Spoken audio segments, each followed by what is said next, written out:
तो दोस्तों, आप सभी का हमारे चैनल पर हार्दिक स्वागत है। अगर आप सबको हमारी कहानी अच्छी लगे तो प्लीज़ चैनल को लाइक, शेयर और सब्सक्राइब करना ना भूलें। नंदिनी, तुम एक काम क्यों नहीं करती बेटा? जब तुमसे इतना काम नहीं हो रहा तो क्यों ना एक काम वाली को रख लें। ऐसे काम में तुम्हारी मदद हो जाएगी इससे। राजेश्वरी जी ने अपनी बहू नंदिनी से कहा तो नंदिनी अपनी सास से बोली, कहने और करने में बहुत अंतर है। अब आपने तो कह दिया, लेकिन मैं आपके बेटे से कहूँगी तो मुझे दुनिया भर की बातें सुना देंगे कि पूरे दिन घर में बैठे बैठे करती क्या हो, तुमसे घर के काम भी नहीं होते और भी न जाने क्या क्या सुना देंगे। तो राजेश्वरी जी बोली, अच्छा, ऐसे कैसे सुना देगा? अगर तुझे इस बात से डर लग रहा है तो तू बता मुझे, मैं उससे बात कर लेती हूँ, उसे अच्छे से समझा दूँगी। तो नंदिनी बोली, नहीं माँ जी, रहने दीजिए, खामखा में मेरे ऊपर ही गुस्सा करेंगे।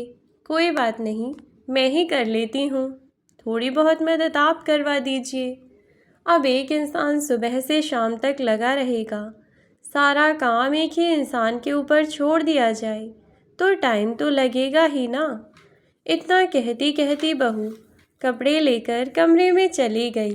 राजेश्वरी देवी कुछ समझ रही थीं, लेकिन अभी वे ज़्यादा कोई काम नहीं कर सकती थीं, क्योंकि अभी 1 महीने पहले ही उनके हाथ की हड्डी टूट गई थी और मुश्किल से अभी 4-5 दिन पहले ही उनका प्लास्टर टूटा था।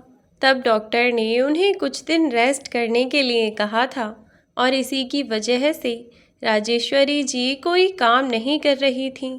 जब से उनके हाथ में चोट लगी तब से उनकी बहू को ही सारा काम करना पड़ रहा था, लेकिन इसमें गलती किसी की भी नहीं थी, मजबूरी थी, इसीलिए वह भी कुछ नहीं कर सकती थीं। और फिर राजेश्वरी जी का परिवार इतना लंबा चौड़ा नहीं था। वे जब से शहर में अपने पति के साथ जाकर बसी थीं, राजेश्वरी जी, उनके पति, उनका बेटा और बेटी ही रहा करते थे। अब बेटी की भी शादी हो चुकी थी। घर में बहू के आने के बाद कुल 4 जन ही थे और इसीलिए ऐसा कोई लंबा चौड़ा काम नहीं था। राजेश्वरी जी बहू के साथ काम कर दिया करती थीं। अब जब हाथ में ही चोट लग गई तो वे भी भला काम कैसे ही करवा पाएं। जब से चोट लगी तब से किसी न किसी बात पर झिकझिक होती रहती, लेकिन वे अपनी बहू की परेशानी समझ रही थीं। इसीलिए उन्होंने अपनी बहू को कहा कि वह एक नौकरानी रख ले, लेकिन बहू से कई बार कहने पर भी उसने उससे मना ही किया। अब राजेश्वरी जी सोचने लगी कि शायद बहू पैसों के बारे में सोचकर रुकी हुई है। क्यों ना मैं ही रमेश से इस बारे में बात करूं, तब ही कुछ पता चल सकता है, क्योंकि उनकी बहू सचमुच 1 महीने में ही बहुत परेशान हो गई थी। उससे घर के काम भी नहीं होते थे। ऊपर से जब तक राजेश्वरी जी ठीक थीं, अधिकतर काम वहीं कर लिया करती थीं।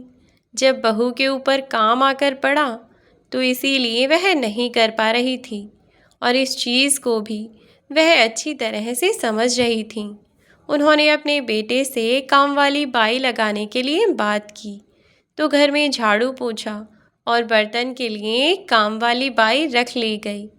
अब नंदिनी का काम था कि वह सबके लिए अच्छा सा खाना बनाए, सबको खाना खिलाकर वॉशिंग मशीन में कपड़े धो ले और सुखाने का काम था। साफ सफाई का सारा काम वाली बाई को सौंप दिया गया था। अब नंदिनी भी पहले से थोड़ी बेहतर थी। इधर राजेश्वरी देवी, जिन्होंने अपनी बहू की मदद के लिए काम वाली बाई रखवाई थी, लेकिन कुछ दिनों बाद न जाने नंदिनी को क्या सूझी, उसने अपने घर पर कहा कि रमेश, मैं काम करना चाहती हूँ, ऑफिस ज्वाइन करना चाहती हूँ। तो राजेश्वरी देवी और उनके पति श्यामदास जी ने साफ साफ मना कर दिया था कि बेटा, हमें ऑफिस में काम करने वाली बहू नहीं चाहिए। अरे, हमने तो पहले ही तुम्हारे घर वालों को कह दिया था कि हमें घरेलू लड़की चाहिए, जो हमारा घर अच्छे से संभाल सके। बस हमें पैसों की कमी नहीं है जो हम तुमसे नौकरी करवाएं। इतना सुनकर नंदिनी कमरे में से चली गई। उनसे तो उसने कुछ नहीं कहा, लेकिन अपना दिमाग दौड़ाने लगी। उसने इस बारे में अपने पति से बात की और कहा कि घर में 2 पैसे आते रहेंगे तो क्या ही बुराई है। और फिर मैं इतनी पढ़ी लिखी हूँ, क्या फ़ायदा है मेरी इतनी पढ़ाई लिखाई का, अगर मैं घर में रोटियां ही बनाकर सीमित रह जाऊं तो। तब रमेश ने उससे कहा कि देखो नंदिनी, तुम समझ नहीं रही हो, माँ के हाथ में चोट लगी है।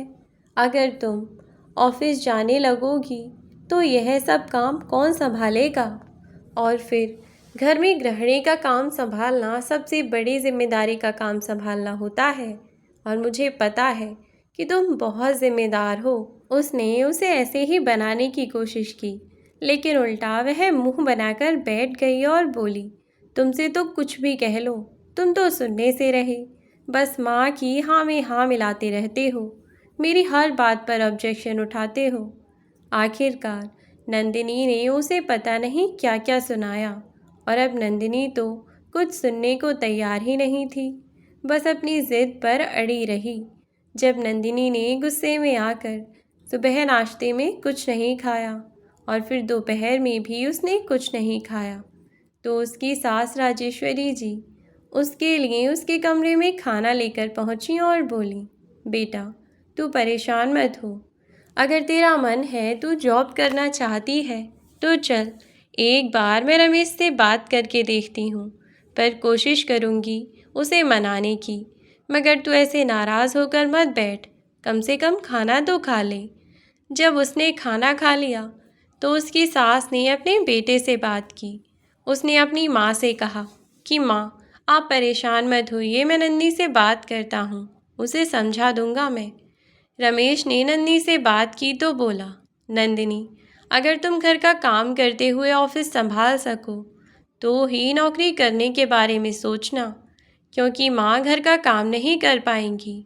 और फिर भी अगर तुम्हें जॉब करने का भूत सवार है तो तुम शौक से करो, लेकिन एक बहू की जिम्मेदारियाँ निभाती रहनी होंगी। और एक और बात, यह काम वाली बाई मैंने कुछ दिनों के लिए ही लगाई है, अब ऐसा तो है नहीं कि मैं कोई बहुत बड़ा महाराज हूँ जो मेरे यहाँ 2-4 नौकर लगे रहें। एक साधारण सा आदमी हूँ, मेरी तनख्वाह में परिवार को अच्छी ज़िंदगी ही दे सकता हूँ मैं, इसीलिए काम वाली को मैं अगले महीने से फ्री कर दूँगा। इसीलिए पहले ही बता रहा हूँ, फिर मुझसे मत कहना कि बताया नहीं था। इस कंडीशन पर रमेश ने जॉब के लिए हाँ कह दी। बस फिलहाल तो नंदिनी को जॉब करनी थी। बड़ी खुशी खुशी उसने हामी भर दी और अब वह नौकरी पर जाने लगी। जब नंदिनी जॉब पर जाने लगी तो वह सुबह अधिकतर ही लेट उठती। काम वाली बाई बस झाड़ू पोछा किया करती थी, बाकी खाना पीना बनाना तो खुद का ही काम था। शुरू के ही 2 दिन नंदिनी बहुत लेट हो गई। शायद उसको ऑफिस में डांट पड़ी और उसी दिन घर आकर वह झिर-झिर करने लगी और बोली, इस घर में अकेली मशीन की तरह लगी रहूं, कभी यह काम कभी वह काम, यहाँ तो काम ही ख़त्म नहीं होते। माँ जी आप ही थोड़ी बहुत मदद करवा दीजिए, वरना तो अरे आज फिर ऑफिस के लिए लेट हो गई तो बस डांट लगाएगा मेरा बॉस। कल ही कहा था उसने कि अगर मैं फिर से लेट हुई तो ऑफिस से निकाल देगा। जब नंदिनी ने कहा तो उसकी सास राजेश्वरी जी ने उसकी थोड़ी बहुत मदद करवा दी, क्योंकि अभी तक उनका हाथ पूरी तरह से ठीक नहीं था। अब सुबह को उन्होंने अपनी बहू की मदद कर दी, लेकिन बहू के जाने के बाद पूरे दिन उनके हाथ में बहुत दर्द रहा, लेकिन उनकी बहू को तो यह पता ही नहीं था। शाम को जब वह ऑफिस से आई तो उसने देखा कि किचन में अभी कुछ भी नहीं बना था। वह फिर से झुंझलाने लगी और बोली, अरे यार अभी तक कुछ नहीं बना। माँ जी कुछ नहीं तो सब्ज़ी ही बना ली होती, पर नहीं, आपने सोचा होगा कि बहू वहाँ पर बैठ कर आएगी, घर आकर खुद बना लेगी। पता नहीं क्या सोचते हैं, जैसे ऑफिस में सब बैठने के पैसे देंगे। इतना बड़बड़ाती हुई वह किचन में चली गई। राजेश्वरी जी अपनी बहू से बोली, बेटा नंदिनी, तेरे जाने के बाद हाथ में बड़ा दर्द हो रहा था, इसीलिए कोई काम नहीं कर पाई। तब उनकी बहू बोली, बस बस माँ जी, खामखा काम की वजह से अपने हाथ को दोबारा मत तोड़िए। कोई बात नहीं, नहीं किया तो मैं कर ही रही हूँ ना, जाकर बैठ जाइए आप। लेकिन राजेश्वरी जी को उसके बात करने का तरीका बिल्कुल अच्छा नहीं लगा। अब उनकी बहू ऑफिस तो जाने लगी थी, लेकिन वह अपनी सास से उम्मीद करती कि सुबह उसे नाश्ता बना कर दें और शाम को जब तक वह आए तब तक उसके लिए खाना बना कर रखें। लेकिन अभी उनके लिए यह संभव नहीं था। एक दिन जब ऑफिस से आए बेटे ने अपनी पत्नी को अपनी माँ से बहस करते देखा तो वह अपनी पत्नी को डांटने लगा और बोला कि मैंने तुमसे पहले ही मना किया था कि ऑफिस ज्वाइन मत करो, लेकिन तुम्हें ही बड़ा शौक चढ़ा था, तो अब झेलो। माँ से फालतू में बहस मत करो। तुम्हें पता है ना, उनके हाथ में चोट ना होती तो तुम्हें कोई काम करने की ज़रूरत नहीं थी। और वैसे भी शादी को लगभग 1 साल होने को आया है। इस घर में कितना काम किया है तुमने? सारा काम तो माँ ही करती थी जब वह ठीक थी, और माँ तो अभी भी कर देती हैं। सुबह को सब काम मैं उठता नहीं हूँ और नीचे नहीं आता हूँ, तो यह मत सोचो कि मुझे पता नहीं है। नाश्ते का स्वाद बता देता है कि नाश्ता किसने बनाया है, और मुझे अच्छे से पता है कि पिछले 1 हफ्ते से माँ ही नाश्ता बना रही है। उसमें भी शाम को ऑफिस से आते ही तुम माँ से बहस करने लगी। रमेश ने इतना कहा और उसकी पत्नी तो गुस्से में बौखला गई और बोली, हाँ हाँ, तुम्हें तो तुम्हारी माँ ही दिखाई देती है, बीवी तो तुम्हारी आंखों में चुभती है। इतना कहकर नखरे में किचन से चली गई और खाना नहीं बनाया। इधर राजेश्वरी जी खाना बनाने लगी तो उनका बेटा आया और उसने उन्हें मना कर दिया कि माँ खाना मत बनाओ, मैं बाहर से ऑर्डर कर लेता हूँ। हम कहाँ परेशान होंगी आप। और हाँ, कल आप पापा के साथ अस्पताल चले जाना। पता नहीं हाथ में क्या प्रॉब्लम है जो अभी भी इतना दर्द है। हाँ में गर्दन हिलाती हुई राजेश्वरी जी बोली, ठीक है बेटा, चली जाऊंगी, पर बहू को इतना डांटा मत कर। ऑफिस में बहुत कुछ कह देता होगा बॉस, उसे भी गुस्सा आ जाता है। रमेश ने अपनी माँ से कहा कि ठीक है माँ, मैं आगे से ध्यान रखूँगा। आज सब ने बाहर से मंगाकर खाना खाया। रमेश अपने कमरे में पहुंचकर नंदिनी से बोला, तुम्हारा दिमाग खराब हो गया है क्या? और यह नखरे किस बात के दिखा रही हो तुम अकेली तो नहीं हो जो ऑफिस में काम करने जाती हो, मैं भी जाता हूँ और कमा कर भी लाता हूँ, पर तुम्हारी तरह मैं तो कभी नखरे नहीं दिखाता। तब नंदिनी बोली, हाँ, कमाने जाते हो तो क्या, तुम भी तो ऐसे ही फ्री बैठे रहते हो ना। तुम कौन सा खाना पीना बनाते हो या घर का काम करते हो जैसे मुझे करने दिया जाता है। इतना सुनकर रमेश को गुस्सा आ गया और बोला, अच्छा, ज़रा मुझे भी तो बताओ कि कितनी कमाई करती हो तुम। पहली बात तो यह है कि मैं तुमसे काम करने के लिए मैंने कहा ही नहीं था, बल्कि तुम्हें काम करने के लिए मना किया था। कहा था कि घर में आराम करो। तुमसे घर में 2 लोगों की रोटियां तो बनाई नहीं जाती, चली हो ऑफिस की कमाई करने। पर फिर भी तुम्हारा मन था तो मैंने जाने दिया, लेकिन मैंने पहले ही कहा था कि घर के काम पर कोई असर नहीं पड़ना चाहिए। तब तो बड़ा शौक में तुमने हाँ कह दिया था, और अब चलो अगर तुम्हारी बात को सही भी मान लें तो भी सुबह को उठकर ना तो तुम झाड़ू बर्तन करती हो ना कोई और काम, यहाँ तक कि अब तो तुम कपड़े भी नहीं धोती। वॉशिंग मशीन में डालकर कपड़े भी माँ ही धो देती हैं और उस बेचारी कांताबाई को बोलकर कपड़े सुखवा देती हैं। घर के झाड़ू पोंछा भी कांताबाई ही करती है, यहाँ तक कि बर्तन भी उसी की जिम्मेदारी है, और सुबह का नाश्ता वह माँ बना देती हैं।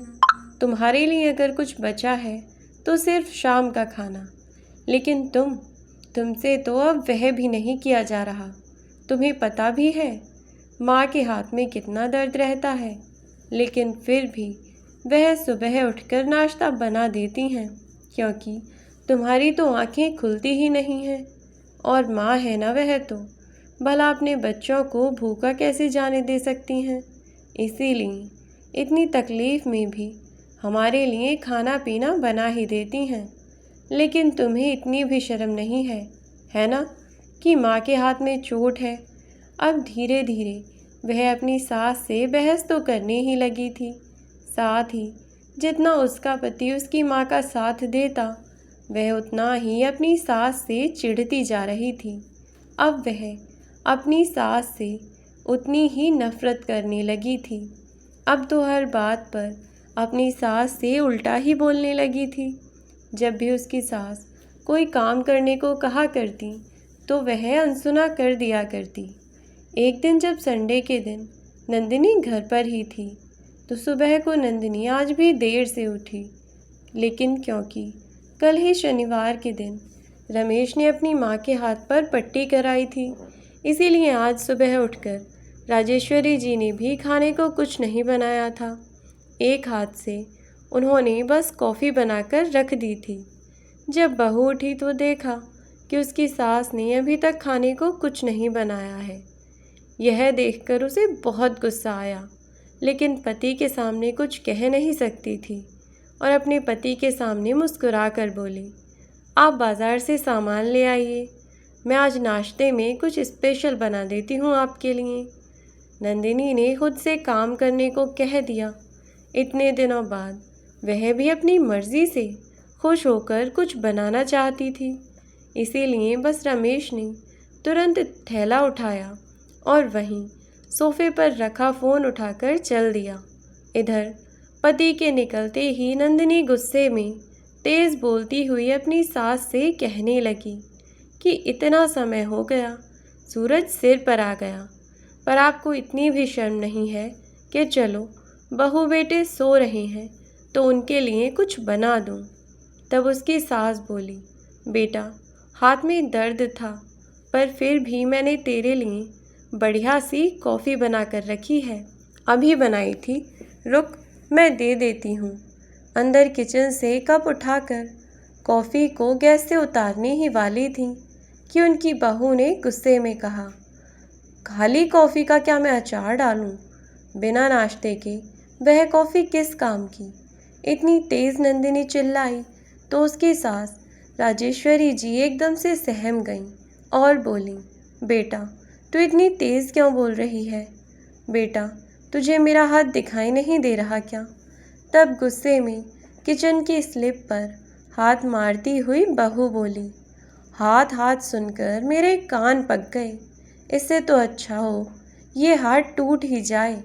यह कहकर वह उनके हाथ की ओर बढ़ी तो राजेश्वरी जी पीछे हटती हुई बोली, बेटा ये तू क्या कर रही है, ऐसा मत कर।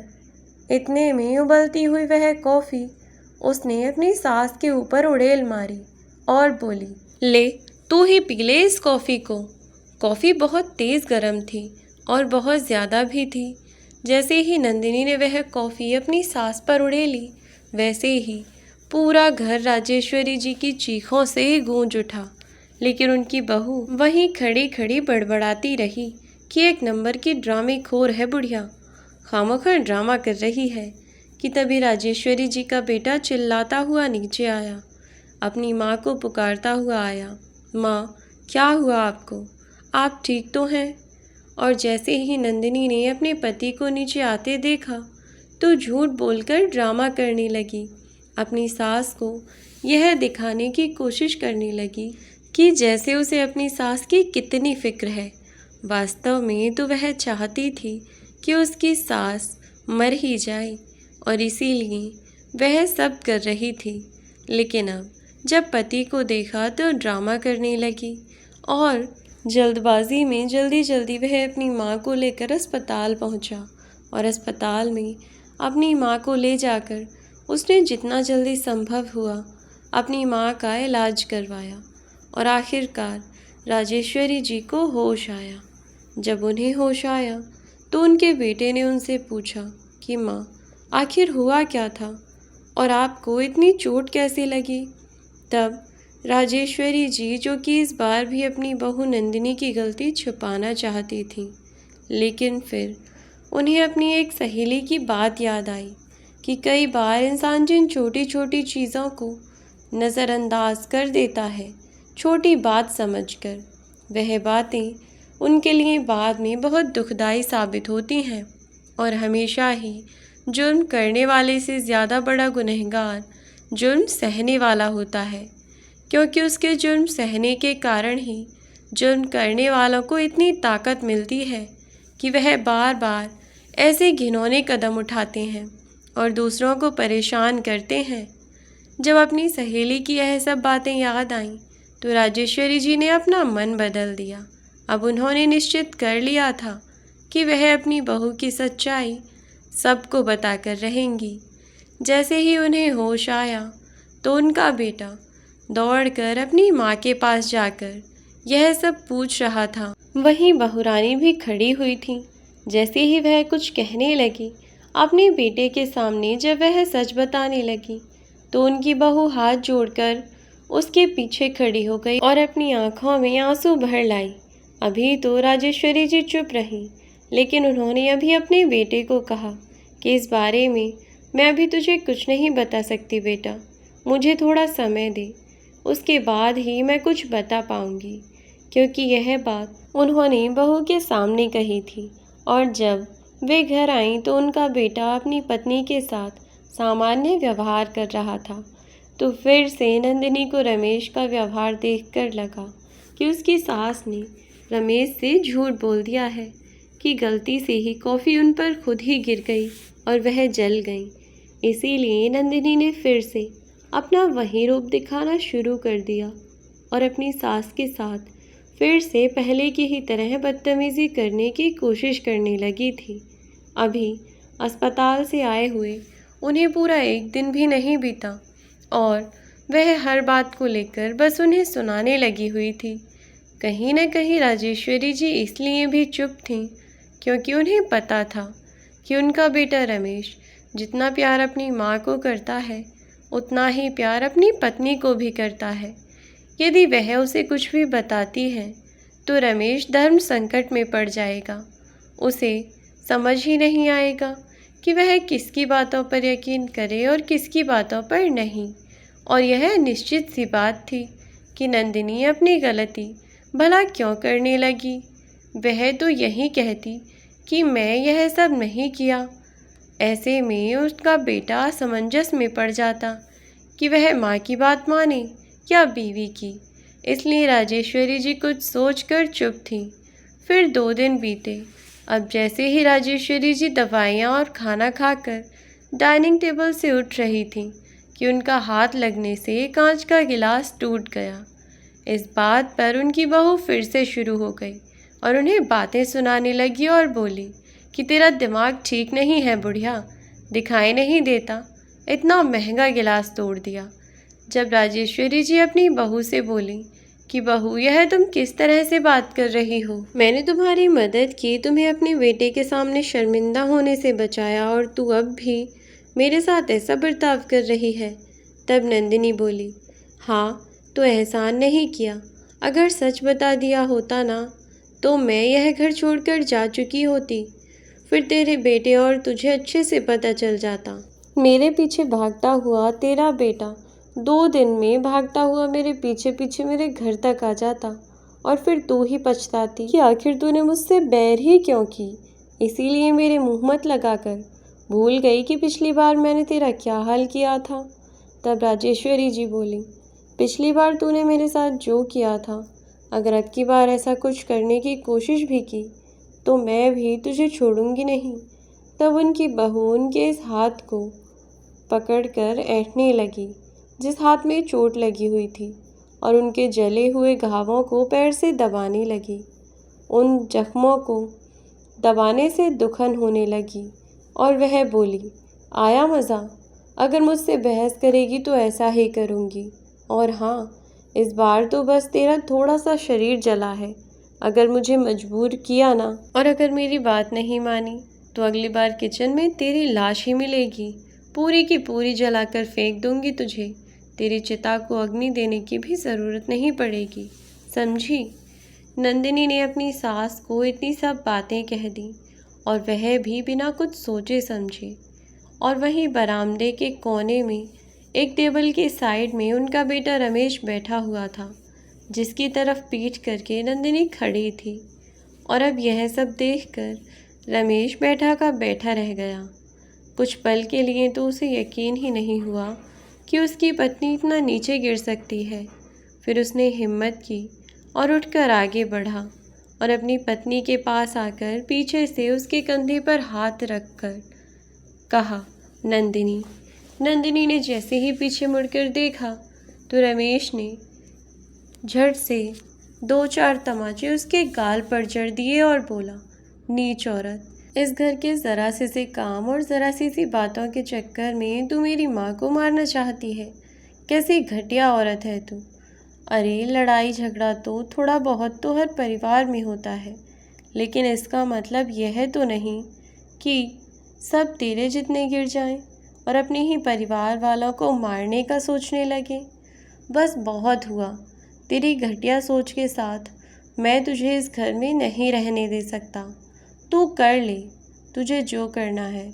उसने अपने मायके वालों को फ़ोन मिलाया और तुरंत घर बुलाया।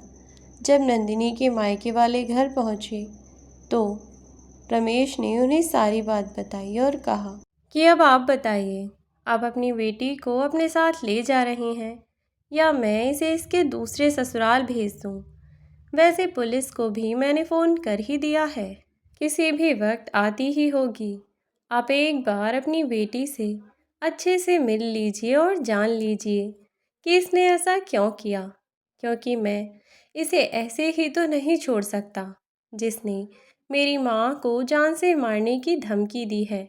यहाँ तक कि इसने तो उनका हाथ जलाया भी था। अब भला मैं इसे ऐसे कैसे जाने दे सकता हूँ।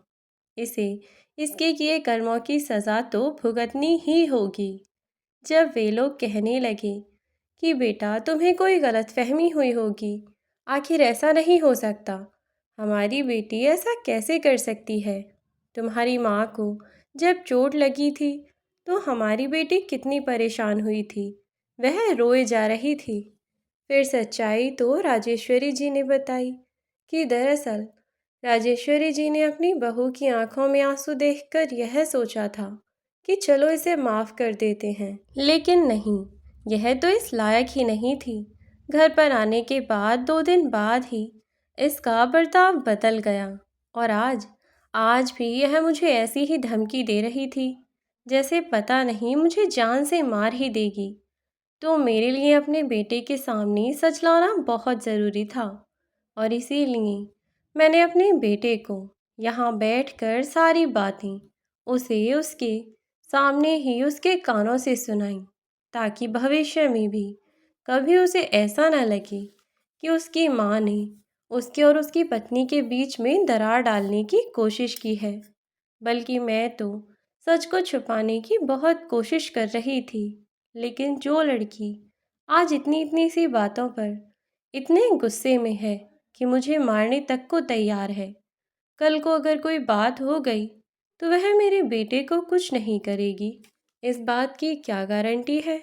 और मैं अपने ऊपर कोई भी जुल्म बर्दाश्त कर सकती हूँ, पर अगर मेरे बेटे को कुछ हो गया तो मैं क्या करूँगी। ऐसी आधी पागल लड़की को हमें अपने घर में नहीं रखना है।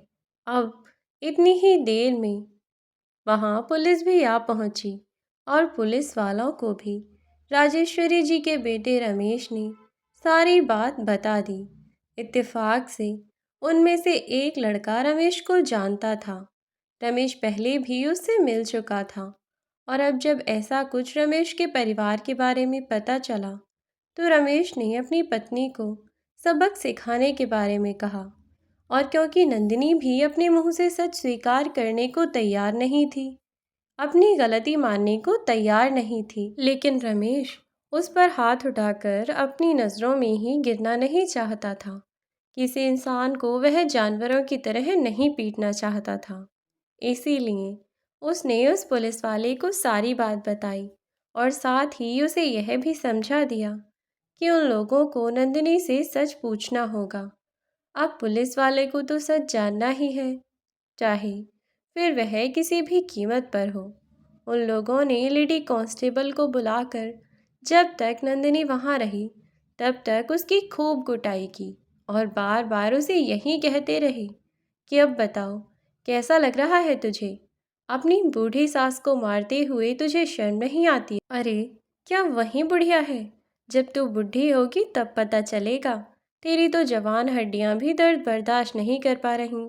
फिर वह बूढ़ी औरत कैसे बर्दाश्त करती होगी? सोचा है तूने? नंदिनी को खूब मार पड़ी। वह बेचारी जब अपना जुर्म कबूल कर चुकी थी, उसके बाद भी उसे खूब पीटा गया। और फिर अगले दिन उन लोगों ने रमेश के घर खबर भिजवा दी कि नंदिनी अपना जुर्म कबूल कर चुकी है। आगे क्या करना है वह लोग बताएं। तब नंदिनी के परिवार वाले हाथ जोड़कर उन लोगों से विनती करते हुए कहने लगे कि हमारी बेटी को माफ़ कर दीजिए, आज के बाद कभी ऐसा नहीं होगा। लेकिन रमेश ने सोच लिया था कि जिस लड़की ने उसकी माँ के साथ इतना बुरा बर्ताव किया और जिस तरह से उसने अपनी माँ को धमकी देते हुए सुना था कि अगर उन्होंने उसकी बात नहीं मानी तो वह उन्हें जान से मार देगी, अगर उन्होंने उसकी बात नहीं मानी तो वह उन्हें कभी भी मार सकती है और घर में उनकी लाश पड़ी होगी। यह सब सुनने के बाद तो रमेश की बिल्कुल भी हिम्मत नहीं थी कि वह अपनी पत्नी को अपनी माँ के आसपास भी भटकने दे।